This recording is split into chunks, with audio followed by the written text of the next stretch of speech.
네, 그럼 하나님 말씀을 선포하도록 하겠습니다. 오늘 말씀 제목은 찢어진 휘장. 우리 본문으로는 마태복음 27장 50절, 51절 두 구절 찾아서 읽고 하나님 말씀을 계속 이어 선포하도록 하겠습니다. 마태복음 27장 50절, 51절입니다. 다 찾으셨죠? 자, 그러면 소리내서 같이 읽겠습니다. 준비, 시작. 예수님께서 다시 큰 소리로 외치시고 숨을 거두시니라. 이에 보라, 성전의 휘장이 위에서 아래까지 둘러 찢어지고 땅이 진동하며 바위들이 터지고. 자, 우리는 지금 주의 만찬하는 주에는 십자가 사건을 중심으로 해서 일어난 일들을 우리가 살펴보고 있습니다. 십자가에서 일어난 여러 가지 사건들에 대한 묘사들 중에 우리 그래도 이게 휘장이 위에서부터 아래로 찢어지는 장면을 하나님께서 이렇게 기록해 주셨다는 것은 그 나름대로 큰 의미가 있겠죠. 그것은 예수님께서 십자가 사역을 완전히 마치시고 난 뒤에 끝나자마자 내가 다 이루었다 하시고 하자마자 바로 휘장이 위서부터 아래까지 찢어진 겁니다. 그럼 이 찢어진 일들이 과연 우리에게 어떠한 의미를 주는 것인지를 우리가 잘 이해할 필요가 있습니다. 그래서 우리의 믿음과 우리의 신뢰들은 기록된 말씀에 여러분들이 뿌리를 내리셔야 됩니다. 그래서 여러분들이 허공의 어떤 스토리나 이런 거에 자꾸 상상이나 이미지나 이런 거 하지 마시고 기록된 활자에 뭐라고 되어 있는지를 여러분들이 잘 이해하시기 바랍니다. 우리 누가복음 23장 45절 한번 또 가서 보겠습니다. 누가복음 23장 45절, 46절 두 구절 제가 읽도록 하겠습니다. 누가복음 23장 45절, 46절입니다. 제가 읽겠습니다. 또 해가 어두워지고 성전의 휘장이 한가운데가 찢어지니라. 마태복음에서는 위에서 아래로 찢어졌다 그러고 지금 여기서는 한가운데가 찢어진 거죠. 예수님께서 큰 소리로 외치고 이르시되 아버지의 내 영을 아버지의 손에 맡기나이다 하시고 이렇게 말씀하신 뒤에 숨을 거두시니라. 그래서 예수님의 십자가 사역이 마지막 판에 종료되면서 이 휘장이 같이 찢어진 사건을 우리가 볼 수 있습니다. 이 휘장이 찢어질 때 위에서부터 아래로 찢어졌다는 것은 이것은 분명히 사람의 힘으로 한 것이 아니라 하나님께서 하신 일이라는 흔적을 보여주고 있는 것입니다. 이 휘장의 높이는 사람의 키보다 높기 때문에 사람이 이렇게 위서부터 아래까지 이렇게 찢을 수 있는 그런 천이나 높이가 되지 않죠. 그래서 하나님께서 위서부터 아래까지 찢으셨다. 그럼 하나님께서 이 일을 하신 이유는 무엇인가? 우리 이 일들을 한번 살펴보려고 합니다. 우리가 성막 안으로 들어가게 되면 성막에는 성막들이 있고 그 안에는 성전이라는 것이 있습니다. 그 성전은 그 안에가 성소와 지성소로 이렇게 나누어져 있습니다. 그래서 성소와 지성소는 지금 우리가 읽은 휘장이라는 것이 가로막혀 있습니다. 그래서 그 휘장으로 인해서 성소와 지성소가 분리되어 있죠. 그래서 이 성소로 사람들이 먼저 들어가게 되는데 이 성소 안에는 무엇이 있냐 하면 우리가 옛날에 개혁성경으로는 전설병, 우리 hum쟁역에서는 보여지는 빵 이렇게 얘기하고 있죠. 이 빵들이 놓여져 있고 그 다음에 향을 피울 수 있는 제단이 있고, 그죠? 그 다음에 금등잔대라고 그러는 말이죠. 등잔대, 기름으로 불을 피는 금등잔대가 거기 놓여 있습니다. 그리고 나면 이 그 휘장을 지나서 넘어가게 되면 휘장 안에는 언약궤가 놓여 있습니다. 휘장 안쪽, 지성소 안에는 언약궤가 놓여져 있고 그 언약궤 안에는 율법이 기록되어 있습니다. 그죠? 모세가 돌판에 기록받은 그 돌판이 그 안에 있죠. 그리고 나서 그 위에는 긍휼의 자리라는 것이 있습니다. 언약궤 위에는 긍휼의 자리가 있고 그 긍휼의 자리에 우리가 피를 뿌려서 속죄를 이루게 되게 됩니다. 그래서 속죄소라고도 하기도 하는 것이죠. 그죠? 그래서 지금 율법이 있고 율법 바깥에 긍휼의 자리가 놓여 있어서 하나님께서 뭐라고 얘기하고 있냐면 내가 너희를 율법에서 만나겠다고 하지 않고 뭐라고 그러세요? 긍휼의 자리에서 내가 너희를 만나겠다 이렇게 얘기하는 것입니다. 그러니까 우리가 율법으로 인해서 우리가 부족한 부분에 이르는 사람은 율법을 벗어나서 그 바깥에 하나님께서 준비해 놓으신 긍휼의 자리에서 우리를 만날 수 있겠다 이렇게 얘기하고 있는데 우리가 이제 구약의 내용들을 살펴보게 되면 하나님께서 뭐라고 얘기하고 있냐면 내가 너를 이 자리에서 너희들을 만날 수가 없다 이렇게 얘기합니다. 그러니까 함부로 만날 수가 없죠. 그죠? 아주 철저한 절차를 지키지 않으면 내가 너희를 만날 수 없다고 얘기하는 거예요. 그죠? 이 상황이 되어 있는 것입니다. 그래서 이 휘장이 가려져 있고 그 안에 들어가서 하나님의 임재가 있는데 그 임재를 하는 자리에 우리가 누가 들어가서 만날 때는 함부로 들어가서 아무나 만날 수 있지도 않고 함부로 안 됩니다. 그래서 함부로 내가 너희들을 쉽게 만날 수 없다고 이렇게 선언해 놓고 계십니다. 자, 레위기 16장 1절로 가보겠습니다. 레위기 16장 1절입니다. 제가 읽겠습니다.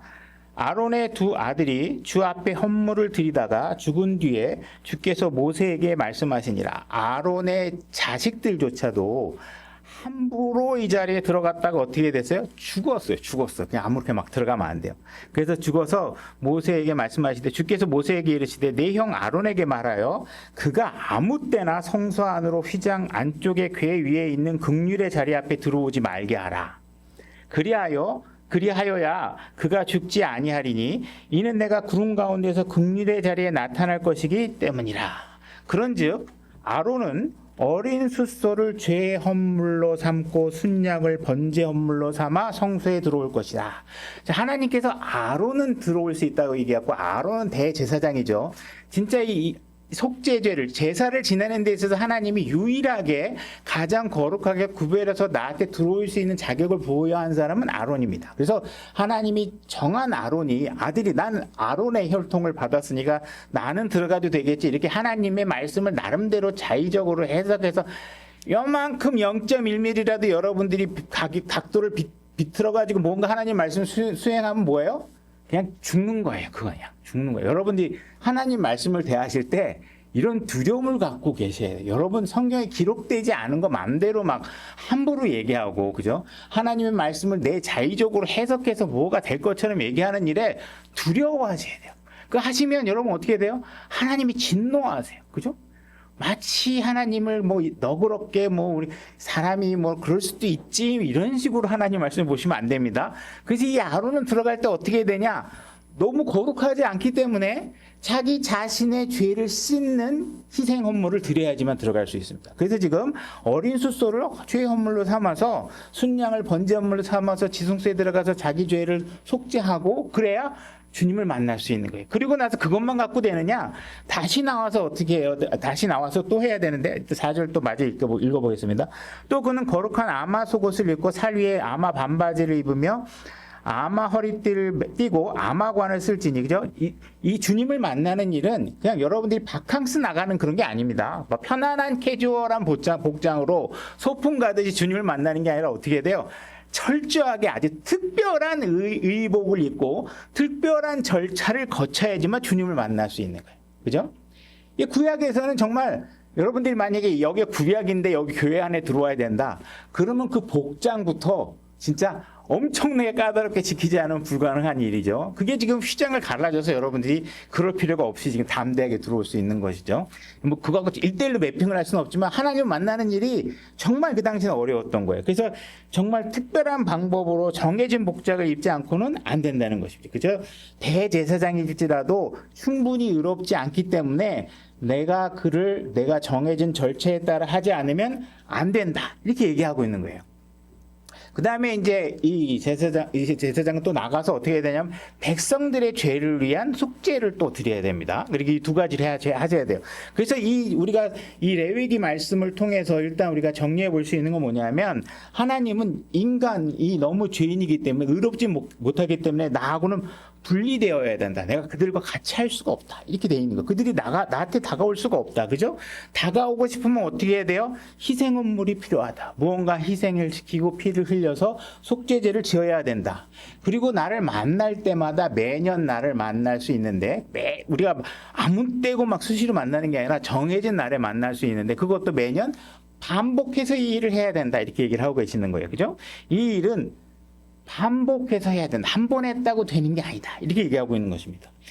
우리가 수소를 드리고 염소를 희생물을 드리지만 이 수소와 염소는 자기가 자원하는 의사로 하나님 앞에 가서 저 인간들의 죄를 위해서 내가 희생하겠습니다 하고 자의적인 의사를 표현한 적도 없죠. 그죠? 그렇기 때문에 이 희생물들은 자의적인 의사가 없이 치러진 거기 때문에 아무런 가치가 없어요. 하나님 앞에 완벽할 수가 없어요. 그죠?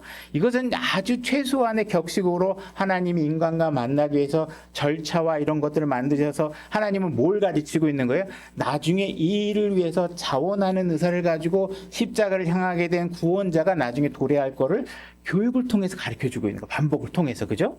그래서 이 설령 그들이 이 짐승들이 자원하는 마음으로 했다 하더라도 이 짐승은 사람이 아니기 때문에 사람의 죄를 대속하는 일에 충분한 희생물이 될 수 없다라는 것이죠. 그죠? 그래서 이 일들은 완벽한 희생 헌물로 죄를 깨끗하게 할 수 없는 문제가 되어 있다라는 거예요.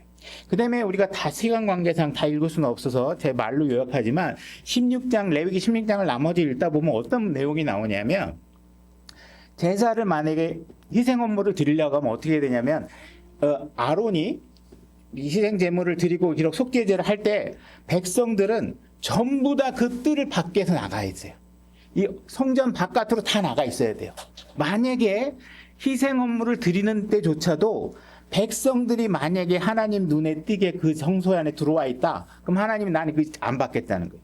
안 받겠다는 그거를. 우리는 인간의 본성은 어느 때고 어느 순간이고 자기 자신을 드러내고 싶어서 안달인 경우가 많습니다. 그죠? 우리 교회 생활할 때도 그렇고 보면 하나님 앞에 온전히 드려지는 희생 이전에 내가 뭘 했는지를 티내고 싶어하는 사람들이 많아요. 근데 이 희생 헌물을 드리는 장면을 보면 누구라도 내가 뭘 좀 했는데 얼굴이라도 하나 빠끔히 드러났다 그럼 하나님 그걸 안 받는 거예요. 그거 안 받. 누구라도 감히 죄를 속죄하는 이 일에 인간의 머리털 하나라도 내가 거기 안에 들어오면 그건 안 받겠다는 거예요. 이건 순결하고 깨끗해야 되는데 죄인이 드러나가지고 내가 뭘 좀 했는데요, 내가 뭐 좀 도와주겠는데 하고 드러나게 되면 하나님은 그거 안 받겠다는 거예요. 그죠? 이게 지금 희생 제물에서 지금 보여주고 있는 장면이에요. 그죠? 그러니까 만약에 그거를 지키지 않으면 내가 지금 아론의 자식들을 통해서도 보여주는 게 뭐예요? 내가 정한 규칙대로 하지 않으면 내가 다 그들을 어떻게 하겠다는 거예요? 죽여버리겠다. 죽여버리겠대요. 엄청나게 무서운 얘기를 하고 있는 것이죠. 그러니까 우리는 항상 우리 자신을 너무 근사하게 보이고 싶어하고 뭔가 우리를 드러내고 싶어하는 일들을 가지고 있는 우리에게는 정말 이게 경정과 같은 모습을, 경종을 울리는 모습을 우리에게 다가와야 돼요. 여러분들 신앙생활할 때 혹시 나를 좀 하나님 앞에 뺏고 예수 그리스도가 아닌 나 자신을 들고 가서 하나님 내가 좀 괜찮지 않아요? 제가 한 거 좀 봐주실 수 있겠어요? 하고 여러분들이 뭔가 딸랑 들고 갔다. 그 하나님 나 그거 안 받겠다는 거예요. 하나님 뭐만 받으세요? 예수 그리스도만 받으시네. 여러분들 그걸 이해하셔야 돼요. 그렇죠? 그러니까는 예수님께서는 이 땅에 오셨을 때 어떻게 오셨냐? 자원하는 마음으로 아버지에게 동의를 구하고 내가 이 땅에 내려가서 십자가로 향하겠다 하는 마음을 자기의 굳센 의지로, 그죠? 가지고 이 땅에 내려오셨다는 거예요. 그죠? 부시토처럼 얼굴을 하고 이 땅에 오셔서 십자가로 향하고 예루살렘으로 향하셨다는 거예요. 그리고 자신의 몸에 인간의 모든 죄를 짊어졌지만 그 죄는 예수님 안으로 들어가는 건 아니에요. 전치사가 온으로 되어 있기 때문에 어깨에 짊어졌지만 그의 혼을 더럽히진 않으신 거죠. 그래서 그가 그 십자가를 지고 이 십자가에서 피를 흘리시고 그분의 희생물은 드리는 순간에도 완전하고 아무런 흠이 없었기 때문에 하나님께서 그 희생물을 완전히 만족하신 거죠. 만족하셔서 하나님께서 이제 내가 흡족하다 이렇게 생각하시고 하나님께서 어떻게 하셨어요? 휘장을 위에서부터 아래로 찢어서 내가 이제 이 예수 그리스도를 통해서 오는 자는 내가 만날 수 있다. 누구든지 내가 편안하게 만나주겠다. 이 얘기를 하는 것이죠. 그러니까 이 예수님께서 십자가 사건을 통해서 휘장이 찢어진 이후에는 내가 그 일을 거부하지 않는 한 하나님과 다시는 분리될 필요가 없는 상태가 되었다는 사실을 여러분들이 이해하셔야 된다는 거예요. 이것이 예수 그리스도의 피로 인해서 가능해졌다. 인간은 절대로 그 일에 털끝만큼도 기여한 바가 없다. 그렇게 해서는 하나님이 어떻게 해요? 그 안 받는 들어오서 불결해서 부정해서 내가 받을 수 없다는 거예요. 인간의 더러움과 죄악이 거기에 조금이라도 끼면, 그죠? 그래서 이 사건이 벌어지는 순간에 휘장이 위서부터 아래까지 찢어지는 순간에 어떤 일이 벌어졌냐? 이제 구약의 유대교가 종말을 구하게 된 거예요. 더 이상 희생제물을 드리면서 하나님을 만나야 하는 제사의 규칙들은 완벽하게 사라지게 된 것이죠. 그죠? 이제 예수님께서 단 한 번 드림으로 인해서 그분의 희생이 너무나도 만족스럽기 때문에 또다시 드릴 필요가 없이 그 일로 모든 것이 해결되고 하나님께서는 그 휘장을 걷어내시고 예수 그리스도를 통해서 오는 사람을 아무 때고 만나주시겠다고 이제 얘기하고 계시는 거예요. 그죠? 그게 우리가 얻은 의죠. 그죠? 예수 그리스도를 통해서 얻은 일이라는 것이죠. 자, 히브리서 9장 9절로 가보겠습니다. 제가 읽겠습니다. 히브리서 9장 9절입니다. 이 성막은 현재 곧 이때까지의 모형이므로, 그죠? 희생 제물을 드리고 있었던 희생 제사 성막 안에서 이루어지고 있던 것은 모형이라는 거, 모형. 그 안에서 예물과 희생물을 드렸어도 그것들이 양심에 관한한 섬긴 자를 완전하게 하지 못하였으며, 그러니까 이 희생물을 드리는 일을 갖고는 우리가 겉으로는 뭔가 예식을 하고 하나님께서 교육을 주지만 본질적인 그 사람 안에 어떤 죄의 문제들은 깨끗하게 할 수가 없었다는 거예요. 그죠? 자, 10절. 이 성막은 단지 먹는 것과 마시는 것과 여러 가지 씻는 것과 육신에 속한 규례들로만 유지되어 개혁 때까지 그들에게 부과되었느니라. 그래서 이 성막에서 드려진 것들은 뭐예요? 어떻게 씻고 동물은 어떻게 잡고 뭐 이렇게 하는 그런 뭘 먹을 수 있고 뭘 먹지 못할 수 있고 이런 것들을 통해서 규례를 만들었는데 이것은 언제까지만 유효하다? 개혁할 때까지. 개혁이라는 건 뭐예요? 하나님과 내가 만날 수 있는 방법에 획기적인 개혁적인 방법이 도래할 때까지는 이렇게 복잡한 과정을 해야 너희들 거룩하지 않은 사람을 내가 좀 만나줄 수 있어 하고서 그 방법을 제시한 거라는 거예요. 그러니까 그건 개혁되라는 건 뭐예요? 하나님과 내가 만날 수 있는 방법에 획기적인 변화가 일어나기 전까지. 그죠?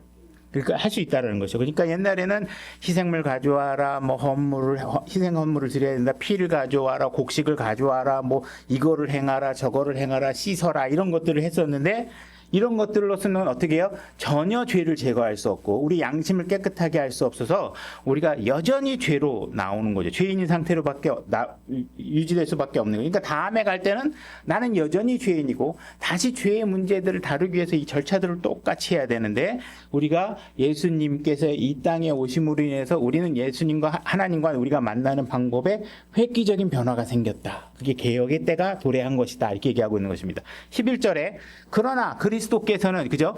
과거에는 이랬는데 이제 그리스도가 나타나신 거죠. 그전에는 성막과 희생물이 있었는데 이제 예수 그리스도가 있다라는 것이죠. 그전에는 아론의 계통을 따르는 매일 죽었다 살았다 하는 사람들이 있었는데 지금은 이제 그리스도가 계시다는 거예요. 그죠? 다가올 좋은 일들의 대제사장으로 오시되 손으로 만들지 아니한 성막 곧 이 건물에 속하지 아니한 더 크고 더 완벽한 성막을 통해 오셔서 염소와 송아지의 피가 아니라 자기 피를 힘입어 단 한 번 거룩한 곳에 들어가사 우리를 위하여 영원한 구속을 얻으셨느니라. 그죠? 이제 이런 조그만한 이 하늘에 성막이 있고 그걸 모형을 여기다 모세가 만들어 놨는데 이 성막이 아니라 하늘에 있는 성막에 들어가서 예수님이 자기 자신의 피를 하나님 앞에 드려서 하나님께서 그걸 흡족하게 하심으로 인해서 우리의 관계가 완벽하게 개선되었다. 이거는 소나 이 짐승의 피로 된 거 아니라 예수님의 피로 된 거였기 때문에 그건 한 번으로 이미 모든 걸 만족하게 할 수 있을 만큼 순결하셔서 그걸로 끝이다. 더 이상 할 필요가 없다. 이렇게 된 것이죠. 9장 13절 황소와 염소의 피와 암송아지의 죄를 부정한 자들에게 뿌리 육체를 거룩히 구별하고 정결하게 하거든. 그래서 이 구약의 제사들은 겉모양은 깨끗하게 할 수 있지만 우리 혼에는 닿을 수 없다. 이렇게 얘기하고 있습니다. 14절 하물며 영원하신 성령을 통해 자신을 점없이 하나님께 드린 그리스도의 피는 죽은 행위들로부터 너의 양심을 얼마나 더 많이 깨끗하게 하여 살아계신 하나님을 섬기게 하겠느냐. 그죠? 구약의 제사로는 우리의 속 안의 것들은 깨끗하게 할 수 없었어. 그러나 예수 그리스도께서 자신의 피를 드리고 나니까 이제 드디어 우리의 양심마저도 다 깨끗하게 될 수 있지 않았겠니? 이렇게 얘기하는 것입니다. 지금 우리가 14절에 보게 되면 보세요. 하물며 영원하신 성령, 자 성령이 등장하셨죠. 통해 자신을 점없이 하나님께 드리고 하나님이 등장하셨죠. 그래서 성령님과 아버지 하나님과 하나님께 드린 뭐예요? 그리스도의 피는 그래서 아들 하나님, 성령 하나님, 아버지 하나님 이 삼위일체가 우리의 모든 죄를 깨끗하게 하고 우리 안의 속까지 깨끗하게 하시는 일을 하고 있는 것이죠. 그러니까 우리가 삼위일체 하나님을 우리가 올바로 믿지 않으면 이 피의 구속 사역조차도 우리가 제대로 이해하지 못하게 되는 것이죠. 이 모든 것들은 삼위일체 하나님께서 완성하셨고 그 일을 통해서 우리는 한 번에 모든 걸 끝내게 되는 것이다. 그래서 우리 안까지 다 깨끗하게 하는 일이 벌어졌다. 15절. 이런 까닭에 그분께서는 새 상속 언약의 중재자이시니 이것은 첫 상속 언약 아래 있던 범법들을 구속하시려고 죽으심으로써 부르심을 받은 자들이 영원한 상속 유업의 약속을 받게 하려 하심이라. 그래서 하나님의 요구 조건을 예수 그리스도를 통해서 만족하심으로 인해서 그 일을 다시 반복할 필요 없이 우리에게 모든 상속 유업이 주어지는 일이 벌어지게 되고 그 순간에 우리는 휘장의 위로부터 아래로 찢어짐으로 인해서 우리는 그분의 임재 안으로 아무 때고 쉽게 바캉스 가듯이 들어갈 수 있게 됐다. 이 얘기를 하고 계시는 것입니다. 그죠? 이단적인 은사주의자들은 가끔가다 이런 얘기를 하게 됩니다. 우리가 예수님께서 십자가 사역을 하고 나서 죽으신 뒤에 지옥에 가서 불 속에 들어가서 우리의 죄값을 다 지불하고 그러고 나서 돌아오셨다. 이렇게 죄값을 치르셨다. 이렇게 얘기를 하시는 분이 있는데 그렇지 않다. 지금 성경에 보면 뭐예요? 예수님께서 이미 숨을 거두시는 그 순간에 모든 구속 사역은 피니시 된 거예요. 다 완성이 된 거예요. 그 이후에 예수님이 우리의 죄값을 치르기 위해서 어디로 갈 수 있는 게 아니에요. 십자가 사건에서 암흑이 찾아오고 하나님의 진노가 예수 그리스도에 떨어지고 그 다음에 그분께서 하나님께서 만족하셔서 그분의 그분이 육신이 죽을 때 하나님께서는 만족하셔서 그 순간에 위로부터 아래까지 휘장을 찢어낸 거죠. 그분은 지옥에 가셔서 하시는 일은 뭐예요? 열쇠를 찾아서 가신 거죠. 사망과 지옥의 열쇠를 가지고 오시고 지금 한 십자가의 죄인과 낙원에서 만나기 위해서 가신 거고, 그죠? 그 이전에 죽은 사람들을 만나서 하늘로 이끌어 가기 위해서 데려가신 거예요. 그 이후에 하나님은 예수 그리스도는 인간의 죄를 위해서 무엇나 한 게 없어요. 그 이전에 다 끝났어요. 그 모든 것들은. 그러니까 여러분들이 이 사실을 잘 정리하고 이해하셔야 됩니다. 자, 9장 24절 또 읽겠습니다. 그리스도께서는 손으로 만든 거룩한 처소들 곧 참된 것의 모형들 안으로 들어가지 아니하시고 하늘 그 자체 안으로 들어가사 이제 우리를 위하여 하나님 앞에 나타나셨느니라. 또 그분께서 대제사장이 해마다 다른 것의 피를 가지고 거룩한 곳에 들어가는 것 같이 자주 자신을 드려야 할 필요가 없으시니 그랬더라면 그분께서 반드시 세상의 창건 이래로 자주 고난을 당하셨어야 할 것이라. 그러나 이제 세상 끝에 그분께서 단 한 번 나타나사 자신을 희생물로 드려 죄를 제거하셨느니라. 그죠?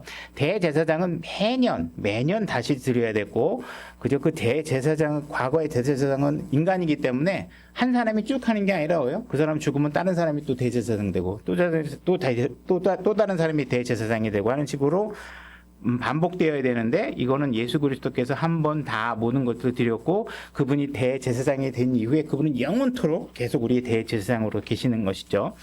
27절 한 번 죽은 것은 사람들에게 정해진 것이요 이것 뒤에는 심판이 있나니 이와 같이 그리스도께서도 많은 사람의 죄를 담당하시려고 단 한 번 드려지셨으며 또 자신을 기다리는 자들에게 죄와 상관없이 두 번째 나타나사 구원에 이르게 하시니라. 그래서 두 번째 나타나사 구원에 이르는 것은 우리의 육신적 구원, 그래서 구원이 완전히 완결되는 걸 얘기하는 것이죠.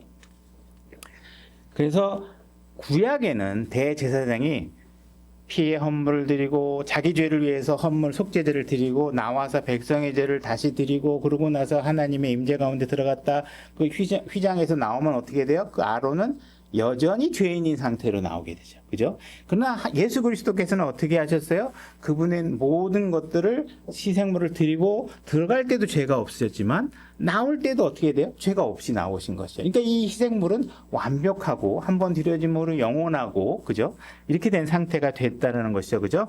그래서 예수님께서 무덤에서 나오실 때는 완벽하게 죄가 없는 상태로 나오셨다. 그러니까 옛날에 대제사장들이 했던 것과는 완전히 다른 차원의 일이 우리에게 일어나셨다. 그래서 하늘로 올라가셔서 영원한 대제사장이 되고 계신다. 이 얘기를 하고 계시는 것입니다.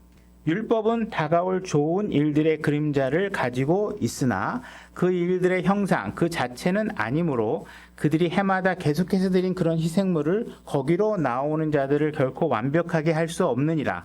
그랬더라면 경배하는 자들이 한 번에 깨끗하게 되어 더 이상 죄들을 의식하지 아니하였을 터이므로 그것들을 드리는 일을 그치지 아니하였겠느냐. 그죠? 만약에 대제사장이 한 번 드림으로 해서 죄가 깨끗해졌으면 매년 할 필요가 없었을 텐데 매년 하는 이유는 뭐예요? 계속 들어가도 나와도 들어갔다 나와도 인간은 계속 죄로 머물러 있었기 때문에 반복될 수밖에 없다. 그러나 그 희생물에는 해마다 죄들을 다시 생각나게 하는 것이 있나니. 그죠? 구약에선 희생제물을 드리면 나오면서 어떤 생각을 해요? 아, 내년에 또 와야지. 나는 여전히 죄 때문에 내년에 또 희생물을 드려야 돼. 죄를 자꾸 생각나게 하는 거죠. 여전히 자신을 죄인임을 기억하게 만드는 일을 반복하고 있을 뿐이다. 그죠? 4절. 황소와 염소의 피가 죄들을 제거하는 것은 불가능하느니라. 그러므로, 그죠? 다른 것들은 그 일을 해낼 수 없으므로 이렇게 얘기하고 있는 것입니다. 그러므로 그분께서 세상에 들어오실 때에 이르시되 희생물과 헌물은 주께서 원치 아니하시고 오직 나를 위하여 한 몸을 예비하셨나이다. 여기서 희생물과 헌물은 주께서 원치 아니하시고 요 말이 이게 이제 우리나라 말로 번역하다 보니까 이제 이렇게 표현이 되면 아니 희생물과 헌물을 하나님이 하라고 명령을 주셨는데 갑자기 뭐 원하지 않는다는 말이 이게 무슨 뜻이야 이렇게 할 수 있죠. 근데 지금 이 히브리서의 문맥 앞뒤 문맥에서도 그렇고 지금 여기 사용하고 있는 영어 동사가 뭐냐면 would not wouldist est를 붙여서 would에 est를 붙여서 not 이렇게 표현되어 있어요. 이 말이 무슨 뜻이냐면 앞에서 하고 있는 구약의 희생물들로는 뭐예요? 하나님의 기쁨을 만족할 수 있는 상태가 되지 않으시기 때문에 이런 뜻이에요. 그러니까 하나님이 이걸 원하지 않는다는 게 아니라 이것으로는 하나님이 충분히 기뻐할 할 수가 없기 때문에 이런 뜻이에요. 그러니까 이렇게 이해하셔야 정확합니다. 이게 원하지 않은, 나 하지 말라는 일이 왜 했어? 뭐 이런 뜻이 아닙니다. 그것으로서는 내가 원하는 수준의 만큼 도달하지 않았기 때문에 그래서 하나님께서 어떻게 하셨어요? 나를 위하여 한 몸을 예비하셨느니라. 인간의 몸을 입고 이 땅에 오실 수 있는 몸을 예비하게 된 거죠. 마리아를 통해서. 죄로 인한 번제 헌물과 희생물들을 주께서 기뻐하지 아니하시나니 그때 내가 말하기를 오 하나님이여 보시옵소서 두루마리 책에 나에 대해 기록된 바와 같이 내가 주의 뜻을 행하러 오나이다 하였나이다 하시느니라. 그죠? 주님께서는 구약의 기록에 이미 내가 이 십자가 사건을 향해서 내가 올 것이다라고 계속 외쳐왔다는 것이에요. 주의 뜻을 내가 행하러 오겠다. 창세기 3장 15절에 여자의 씨로 와서 내가 뱀의 머리를 상하게 하겠다. 이렇게 얘기하고 계시고 창세기 22장에 아브라함이 이삭을 번제 헌물을 드리는 장면을 통해서 아들이 아버지를 위해서 스스로 희생물이 되겠다는 사실을 얘기해서 그 뜻을 내가 행하러 오겠다고 모형을 보여주셨고 출애굽기 12장에 어린 유월절날 어린 양을 죽임으로 인해서 출애굽하는 장면을 보여주심으로 인해서 어린 양의 희생을 통해서 죄의 속박으로부터 너희들을 구원해내겠다는 얘기를 이미 성경에 기록해 놓으셔서 내가 이 뜻을 행하러 분명히 올 것이다 라고 얘기했다라는 것이죠. 그래서 처녀를 준비하시고 그 처녀의 몸에 한 몸을 예비하셔서 육신으로 오시는 일이 생기셨고 그분은 이 땅에 오셔서 오직 죽기 위하여 이 땅에 오셔서 스스로가 희생물이 되어져서 우리의 죄의 문제를 해결하시게 되었다. 그래서 주님께서 내가 보시옵소서 내가 기록된 대로 그 일을 행하러 아버지의 뜻에 아버지를 기쁘게 하기 위하여 내가 그 기록대로 이 뜻을 행하라고 내가 여기 왔나이다 라고 외치고 계신다는 것입니다. 8절 위에서 그분께서 이르시기를 희생물과 헌물과 번제 헌물과 죄로 인한 헌물은 주께서 원치도 아니하시고 기뻐하지도 아니하시나니 하셨는데 그것들은 율법에 따라 드리는 것이라. 그 뒤에 그분께서 이르시기를 오 하나님이여 보시옵소서 내가 주의 뜻을 행하러 오나이다 하셨으니 그분께서 첫째 것을 제거하심은 둘째 것을 세우려 하심이라. 그러니까 구약의 제사들을 허무시고 하나님께서 예수 그리스도를 통한 자유로운 접근권을 허락하시는 일들이 벌어지게 됐다. 그래서 그분께서 새로운 언약과 새로운 체계에 하나님과 우리의 관계를 설정하는 방법을 제시함으로 해서 완벽하게 그 모든 방법들을 개혁해내셨다. 이런 얘기를 하고 계시는 것입니다. 그래서 이것이 피에 의한 새 상속 언약이다 이렇게 얘기하고 계시는 겁니다. 10절 바로 이 뜻으로 말미암아 예수 그리스도의 몸이 단 한 번 영원히 드려짐을 통해 우리가 거룩히 구별되었노라 이렇게 얘기하고 있습니다. 그래서 그분께서는 이전의 구약과는 완벽하게 다른 방식으로 희생물을 드림으로 인해서 그분의 희생이 아버지를 너무나도 만족시켜 줄 수 있을 만큼의 흡족한 것이었기 때문에 우리는 아버지와 우리의 관계가 완벽하게 새롭게 재정립되는 그런 일들이 벌어졌다. 우리 로마서 4장으로 가보겠습니다. 로마서 4장 24절. 제가 읽겠습니다. 우리가 예수 우리 주를 죽은 자들로부터 살리신 분을 믿을진대 그것을 의로 인정받을 우리도 위한 것이니라. 그분께서 우리의 범죄로 인하여 넘겨지셨으며 우리의 칭의를 위하여 다시 일으켜 지셨느니라. 그죠? 그래서 예수님께서 죽으시고 묻히시고 다시 부활하심으로 인해서 우리는 새롭게 의로워질 수 있는 방법이 우리에게 제시되고 있다. 5장 1절로 가보겠습니다.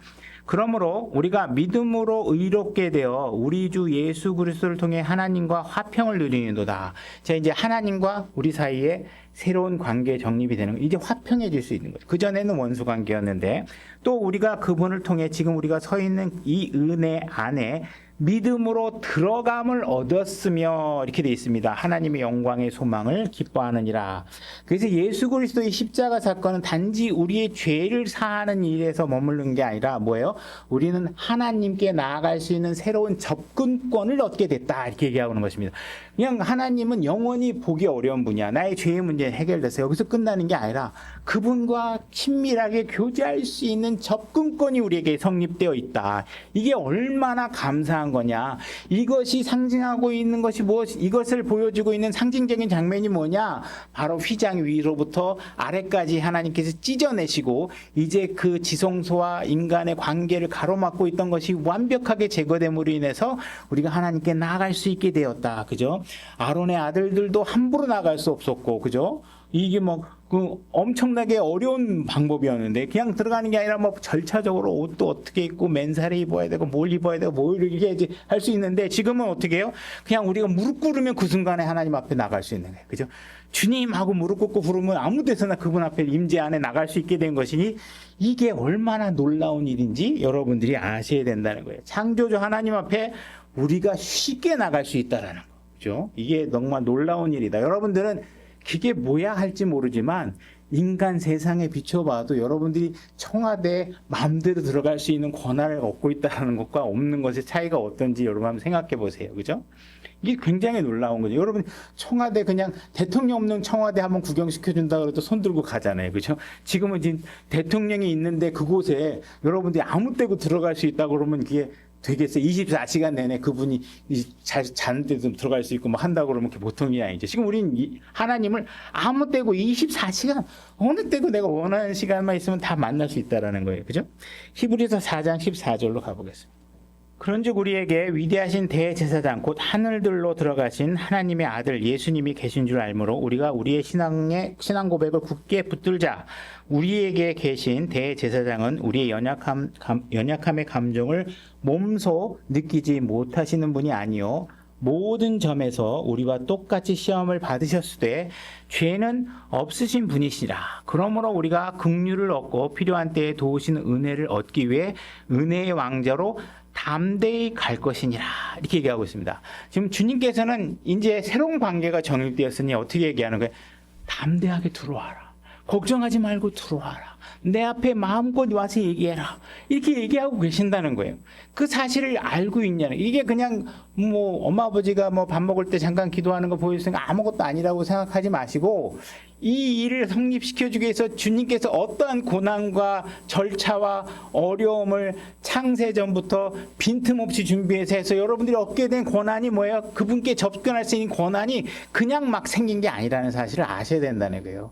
우리가 오늘 이렇게 아버지 앞에 그냥 무릎 꿇으면 그분을 만날 수 있는 게 이게 보통 일이 아니라는 사실을 아셔야 된다는 거예요. 그죠? 여러분들 구약에서 에스더 여왕을 기억할 것입니다. 그 에스더 그 왕비죠. 왕비가 그 왕을 만나러 가려면 어떻게 해야, 어떤 마음 자세로 가야 되냐면 목숨을 내놓고 가셔야 돼요. 그죠?